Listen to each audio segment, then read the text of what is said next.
QuickBooks Online 2021. Enter transaction for owner withdrawal or personal payment with the help and use of bank feeds. Let's get into it with Intuit's QuickBooks Online 2021.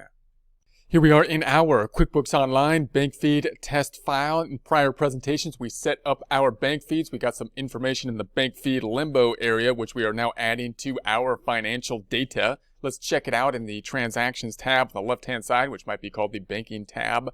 We're going to be then scrolling down. This is the data that we have thus far. Let's open up our balance sheet in a new tab by going to the tab up top, right-click on it, and duplicate that tab. Let's also open up the P&L profit and loss, duplicate in this tab up top again, right-clicking on it, duplicate. So we're going to open up then the P&L profit and loss and then the balance sheet. To do so, we're going to go to the reports on the left-hand side. We're going to open up the P&L profit and loss report. Then we'll do a date range change up top, changing it from 01/01/20 to 12/31/20. Let's run that report. Close up the hamburger, hold down control, scroll up just a bit to get to that 125%.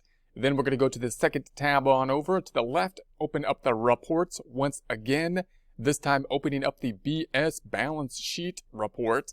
Then closing up the hamburger, range changing this one starting at 01/01/20 to 12/31/20. We will then run that report. Now we're thinking about a situation where money is coming out, but it's for personal use. So either the owner took the money out directly for personal use or spent the money for something personal when we're thinking about the business records. How do we deal with that on the bank feeds type of transaction? This can be confusing because it's that separation. It deals with the separation between the business and the personal. Now remember, there's a couple different ways we can track the business and personal. We want to have that separation between the business and personal, but we might use QuickBooks to track both the personal and business accounting. We could do that with two separate QuickBooks accounts if we so choose, or we could do that with class tracking, for example, in the same QuickBooks account. But the idea, whatever we're going to be using, is that we want to have a separate business, financials, so that we can then use that for financial reporting purposes, for our decision making, and for the tax preparation, and then possibly have another account for personal decision making purposes.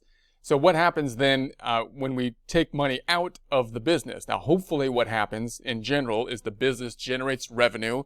The revenue results in cash rising up. And then we're going to take the money out of the business, take it out of the checking account, and move it over to the personal side of things, where we will then write personal checks out of the personal side of things.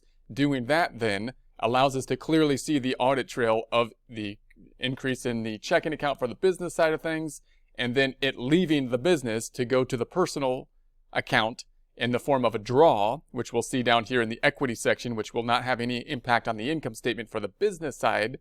And then it'll go onto the personal side of things, and then whatever we spend it on, vacation, restaurants, groceries, whatever, then we track that on the personal side of things, and that's going to be the most straightforward kind of cut between the business and the personal. However, it's possible that you're dealing with someone, if you're a bookkeeper or yourself, and you're saying, hey, look, all my money, I'm not that organized to transfer it over, so possibly I'm making payments out of my business account that are for personal use. What if I took money out of the checking account and I paid for a trip to Disneyland or something with it, which clearly wasn't a business type of thing?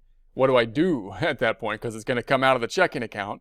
Well, you could still do the same kind of activity, meaning you're going to go into the bank feeds and say, okay, now it came out of the checking account, but instead of me recording it to an expense called like Disneyland expense or something, we're going to record that payment that was made directly to a draws type of account. It's going to go to equity down here in some way. So then it'll come out and go into the equity account. So it'll look kind of similar, but you won't have as much detail that way. There's a couple problems with that. One is that it's more confusing to do that, because then you got to go through all of your expenses and kind of figure out if it's business or personal, instead of just basically saying everything that's coming out of this account is business, and then everything that I want to be personal, I'm going to take out of the other account, which is personal, and the only transfer between the two will be a draw from one to the other. If you have someone else doing your books, like a bookkeeper, it also makes it much, much easier if the bookkeeper does not have to try to determine whether an expense is personal or business, meaning you want to set it up so that anything that's a draw that's going from one account to the other can simply be put into draws here, and the bookkeeper is not trying to have to pick and choose whether or not a particular expense item should be on the personal side or the business side of things. So that, and also that if you basically pay for like Disneyland or something out of your business account, then you're going to basically put it to the draws account when you put it on your business account, and you're not really tracking the detail. It would be better if you had it on your like a personal QuickBooks file where you're tracking the vacation expenses or Disneyland expenses if you spend it particularly on that, instead of so that you can actually track the detail for it. So let's take a look at some examples of this. I'm going to go to the first tab, and we're going to go back into our bank feeds here. I'm going to hold Control, scroll down just a bit, and we'll start with one. These two, we're going to say that these are draws that are coming out. And you could have a system like this where you have an electronic transfer or something like that that's taking money out of your business account, transferring it possibly into your personal account with the assumption that your cash flow is going up, right? We're assuming that our cash flow is going up. We're taking a periodic amount out of our business account. We're transferring it to the personal account so that we can then use it in the personal account to spend on whatever we want out of the personal account. And then if we so choose, we can track the personal account by expense item, tracking groceries and whatnot on the personal side of things. And that would make it very clear and very easy for you and or a bookkeeper to track. So that's kind of our first method. How would we do that? Well, we would see it come out of the checking account on the bank feeds here. And we would just say, okay, that's going to be going to the personal account. So I'm going to hold down, let's say we got the transfer here, and the amount is going to go to the owner's personal. So notice it guessed the right area here. It's going to go to the owner's personal expense in an equity type of account. We might call it draws. QuickBooks tries to be more descriptive. I think it's trying to basically tell us, hey, look, this is going to be an account that could be a draw, or it could be personal payments that you made that you want to make sure to put to an equity account and not to the income account. Also note that it's guessing to be a transfer over here. I'd rather just go to the regular category on the first tab and then do our normal kind of expense type of form rather than a transfer form typically. And then I'll put the vendor. It's not really a vendor. It's going to be us. We're going to be the owner. So I'm going to say owner. We might put our owner name. We set that up as a vendor, even though, again, it's not really a vendor, but you got vendor or customer as your choices. If I set it up as a vendor, then I can kind of track the payments that have been made by vendor as well. And then we have the category over here, which once again, it guessed correctly, is going to go to the owner's pay, which is basically a draw. We don't want it to be going to an expense account. If we make it go into an expense account, it's going to hit the income statement, and we're basically going to be like deducting expenses. For tax purposes, it would result in us basically having an expense for something that's not an expense, which could distort our income statement. So we want to make sure it's a draw type of activity. And so that's going to be it. And then I'm not going to make a rule out of it, although we easily can, because I want to look at the next one and just analyze the next one as we go to the next one. So I'm going to say confirm, and then let's go back up top and say, now let's go to the balance sheet, refresh the balance sheet. We're going to run it, hold down Control, scroll up just a bit. We'll go into that checking account. Then we see the decrease for the draws of that 75 right there. Scrolling back up, then the other side is going to go not to the income statement, but down here to the draws account. So it's coming out of the draws account, which we called owner's pay and personal expense. So there it is, decreasing the equity account. No impact on the income statement. That is the point. So that then once you get it into the personal account, then you can have another QuickBooks file basically that you're tracking your personal expenses on. Or again, you can use class tracking if you so choose to do it in one QuickBooks file, and we'll talk more about class tracking in the future. We have class tracking course if you want to take a look at that. So now let's do it again, and let's just kind of imagine, well, what would happen? I'm going to do it with the same transaction, with the $75 transaction, but let's just imagine that this was not a transfer. I'm going to hold down Control, scroll down just a bit. Let's imagine I'm going to go to the category tab. Let's imagine that it was payment for something else. Let's say it wasn't a payment here that was a transfer, but we paid like Vons for it or something, like the grocery store, Vons. Is that how you spell Vons? And then I'm going to save that, and I'm going to say, well, if I paid Vons, then that's not usually going to be a business expense. That sounds like a personal expense because it sounds like groceries. But I can't put it to like an expense over here because it's not a business expense, it's a personal expense. So we would still be taking it to the owner's pay. So that means I paid a vendor, but the vendor's not a personal vendor, but I paid it out of the business checking account. The vendor is not a business vendor, but I paid it out of the business checking account. So I can't write it off to an expense. I'm just going to write it off to the draws again account, which they call owner's pay and personal expenses. And that basically is doing the same thing as if we took it out as a draw, using cash, and then paid it out of the personal account, at least on the business side of things. The problem with this, of course, is that you're not getting the detail. You're not getting the detail on the personal side of things, because this will kind of be right on the business side of things, but it would be nice if you took it out as a draw and then paid it out of your personal checking and possibly tracked it in your personal QuickBooks account. And then you can kind of track, your payments for groceries and stuff if you want, in that way as well. It's also, again, kind of a problem because if I'm a bookkeeper and I don't know if that's business or personal, then I'm going to have to ask. I'm going to have to call the client and be like, okay, you paid Vaughn's. Is that business or personal?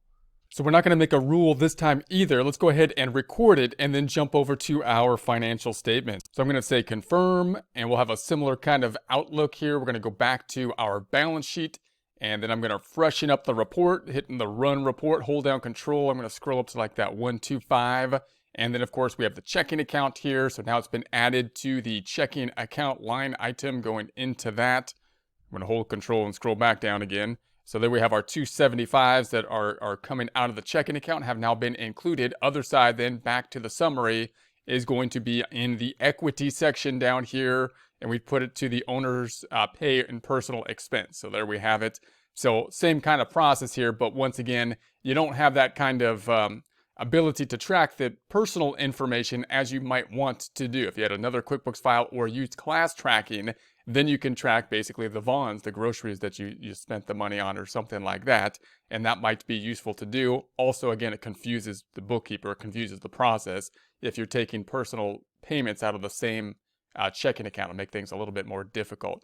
Let's take a look at what if we were to use class tracking, just to take a look at that and say, well, what if I went back on over here and said, well, now let's look at this last 75, and let's say that I want to use my one account and see class tracking. So I'm going to go back to the category over here, and we could say, let's say this was going to Vaughn's again. Let's say this one was going to Vaughn's, and instead of me putting it to the owner's equity, I'd rather make basically another column on my income statement, in essence, is what the class tracking will do, and then we'll put it into a separate class, and that will then roll into the equity account. So we'll see what that will look like.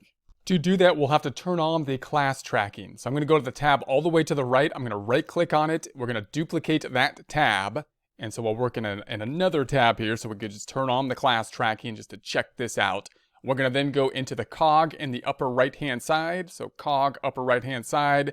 We're then going to go into the account and settings. Then we're going to go on down to the advanced items on the left hand side. And then we're looking for the class tracking over here. So I'm going to scroll down. We're looking for classes. So I want to turn on the classes. You can also use the locations. I'm going to just look at the classes. We'll talk more about this in a section in and of itself. It's kind of a specialty area, but useful thing to know. A really, really neat tool to have the class tracking on. Turn on the class tracking. Warn me when a transaction isn't assigned a class. I will not check that off this time. One to each row in transaction. So we got one to each row or one to the entire transaction. I'll keep it on each row so we can that means we could split up one particular item into multiple classes if we need to. I'm not going to get into a lot of detail on that. I won't turn on the locations at this point. So I'm going to save that. So now we have class tracking on. So closing this back out. The next thing we might want to do is add the class first to see that the class field will show up in the bank feeds field. So if I go to the cog up top, and we go then to the lists, I'm going to go to all lists, and the classes is going to be a category of lists. So this is one way you can get in there. I'm going to go to the classes on the right hand side. So now I've already set up this class, and I just called it P for personal. And you might want to set up two classes if you were to do this. So you would just simply add another class. You might want to set up another one called B for business. So we got personal and business. And then I would save that. And so now we've got our two classes. I got a personal and a business. So now if I go back to the first tab, and we've got our Vaughn's example here, you might have to refresh the screen so that then you get this class field on the right-hand side. You should have a class field on the right-hand side. Then I can go to Vaughn's, and let's set up like another account here. And I'm going to set up an account that's like an expense account, and it would be like one that would be designed for personal use. And this could give you like another double check, because we're imagining what will happen here is you're going to have another column on the income statement, and you're going to have the personal column on the income statement for personal expenses, and then the business column for the business expenses. So I'm going to make up another account. I've already added it here. It's called groceries. So I just called it groceries expenses, something you wouldn't normally find on the business side of things, but you would expect to have on the personal side of things, possibly something that you might want to do. You probably don't want to group it by the vendor like Vaughn's, because you can give the more categorization in other reports to do that. But you might want to group by like, this is my normal grocery stores versus warehouse stores versus, versus online type of shopping. Those type of groupage may be useful for personal use, And then over here on the class, this is our new thing. We got the business and personal. So now I'm going to say this is personal. And then I'll say save it. Let's confirm it. And then what I can do now is run a profit and loss report by class. So I can go then to, let's go to this tab. I'm going to open up another report. I'm going to open up the hamburger, and we're going to not do the normal income statement, but the P and L by class now. So you can do this. One way is to scroll down and say, now I want a profit and loss by class. Profit and loss by class report. Then I'll change the dates up top from 01/01/20 to 12/31/20. Run that report, close up the hamburger, hold down Control, scroll up just a bit. Then we have our P class. We don't have anything in the business class, and then the non-specified and the total. We can see down below now you can see the P is broken out here. Everything else we're assuming is business that is now flowing into the not specified column. Note that I would, if using classes, try to put everything to a class, which is a little bit more burdensome because you now have to assign a class to every transaction, at least those on the income statement. But then that will help you to see the ones that are not classified, and so I would recommend doing that. Also, if you set up accounts that are personal, that are separate than the business, such as groceries is obviously a personal account, or if you had like mundane accounts like telephone, one was personal and one was business, for example, then you might actually set up two accounts, one with a P in it or something and one with a B in it, so that you have a double check. That can kind of give you a double check, although it'll add more problems or a longer income statement that you're going to have to take care of and track a chart of accounts that's longer. Or you could simply have the telephone broken out, of course, between business and personal. And this also is useful at the end of the year, when you're trying to break out possibly what's business and personal. The other way you can do this is I would actually go through all these transactions, because if I recorded something that wasn't specified, or if I wanted to just go back in and recategorize all these to business, you can go from here and drill down on them and then go into the transactions within them and basically reassign them. So I'm just going to go into this transaction. This happens to be a sales transaction, which is obviously business. And so I'm going to go down here and just assign a class to it. I'm going to call it business. This is the business one. Save it and then close it. And then I'm going to go back on up top and go back to our balance sheet.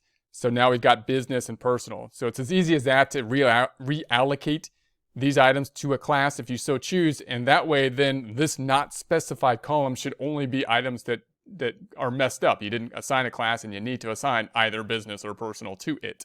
So that's another kind of double check that can be useful.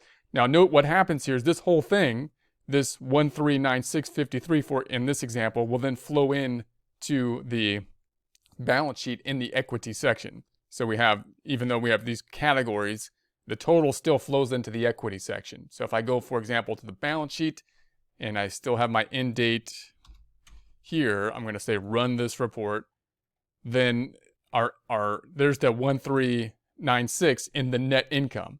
This net income amount then is going to roll into the equity. So you can see the difference here. It's still on the balance sheet. The last method we used, it was in here.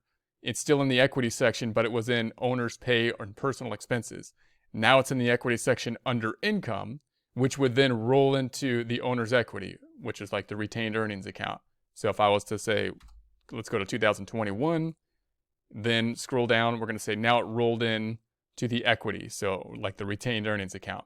So it's still proper that it's in the equity section. We just don't have that nice breakout down here for the owner's pay and personal in this method. It would all just be grouped in to the equity as it rolls into the equity section. So that's another method that can be used. Class tracking is a really neat feature to get a handle on, because it does have application in many different kind of areas, and you can, once you start seeing the functionality of it, you can see how it might be applicable in different areas.